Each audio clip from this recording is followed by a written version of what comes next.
विधवा से 5 पतियों वाली महारानी द्रौपदी के अजब गजब रहस्य। द्रौपदी महाभारत का एक मुख्य चरित्र है। द्रौपदी को पांचाली नाम से भी जाना जाता है। अर्जुन की ही तरह द्रौपदी भी कान्हा को अति प्रिय थी। यही कारण है कि चीरहरण के अतिरिक्त भी जब कभी द्रौपदी किसी समस्या से घिरी, कान्हा स्वयं उनकी समस्याओं का निराकरण करने पहुंच जाते थे। आइए आज जानते हैं द्रौपदी के 2 जन्मों से जुड़ी घटनाएं। माँ के गर्भ से नहीं जन्मी थी द्रौपदी। महाभारत की कथाओं के अनुसार द्रौपदी राजा द्रुपद की पुत्री थी, लेकिन उनका जन्म माता के गर्भ से नहीं हुआ था, बल्कि वह हवन कुंड से प्रकट हुई थी।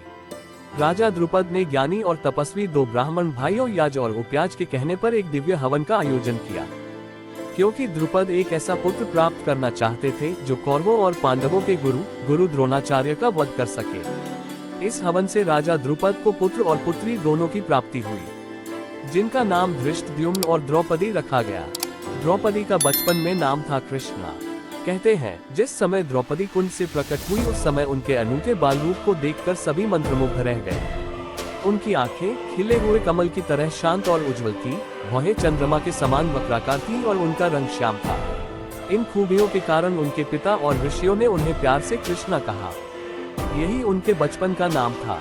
बाद में द्रुपद की पुत्री होने के कारण उन्हें द्रौपदी कहा जाने लगा। पूर्वजन्म में विधवा हो गई थी द्रौपदी। भविष्य पुराण की कथा में उल्लेख मिलता है कि पूर्वजन्म में द्रौपदी एक ब्राह्मण की पुत्री थी। इनकी पति की मृत्यु हो जाने के कारण इन्हें वैधव्य का सामना करना पड़ा था। गरीबी और कष्ट में जीवन में भी इन्हें ब्राह्मणों और साधुओं की बड़ी सेवा की थी। साधुओं की कृपा से इन्होंने स्थाली दान व्रत किया था। इस व्रत से इन्हें यह वरदान मिला था कि ये देवी लक्ष्मी के समाना होंगी। ये जब तक स्वयं भोजन नहीं कर लेंगी, तब तक इनका भोजन पात्र भरा रहेगा। द्रौपदी के इसी वरदान के कारण वनवास के दौरान पांडव ब्राह्मणों और अतिथियों को भोजन करवाने में सक्षम थे। इसलिए एक विधवा को मिले 5 दीर्घायु पति।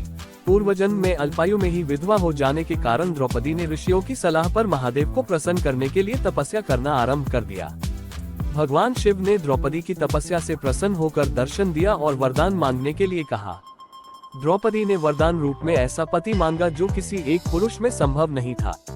इस वरदान के कारण द्रौपदी अगले जन्म में 5 पतियों की पत्नी बनी और वह सभी दीर्घायु हुए। ऐसे हुआ द्रौपदी का विवाह। द्रौपदी के जीवन में कुछ भी सामान्य नहीं था, तो विवाह कैसे सामान्य हो सकता था। द्रुपद अपनी बेटी का विवाह अर्जुन से करना चाहते थे, लेकिन द्रौपदी के स्वयंवर से पहले ही लाक्षागृह की घटना हो चुकी थी और सभी को लगता था कि 5 पांडव और कुंती उस लाक्षागृह की अग्नि की भेंट चढ़ गए, जबकि 5 पांडव सकुशल उस गृह से बाहर निकलकर ब्राह्मण वेश में रहने लगे थे। द्रौपदी के स्वयंवर का समाचार पाकर पांडव भी ब्राह्मण वेश में वहां पहुंचे। अर्जुन के अलावा कोई पूरी न कर सका शर्त। द्रौपदी के स्वयंवर के लिए राजा द्रुपद ने शर्त रखी थी कि नीचे लगे जल कुंड में देखकर ऊपर लगी घूमती हुई मछली की आंख जो भी योद्धा अपने वाण से भेद देगा, उसी से द्रौपदी का विवाह होगा। कोई योद्धा ऐसा नहीं कर पाया। कर्ण ने करने का प्रयास किया तो द्रौपदी ने सूत पुत्र से विवाह करने से इनकार कर दिया। तब ब्राह्मण वेश में आए अर्जुन ने शर्त पूरी कर दी। तब कृष्ण ने संभाली कमान।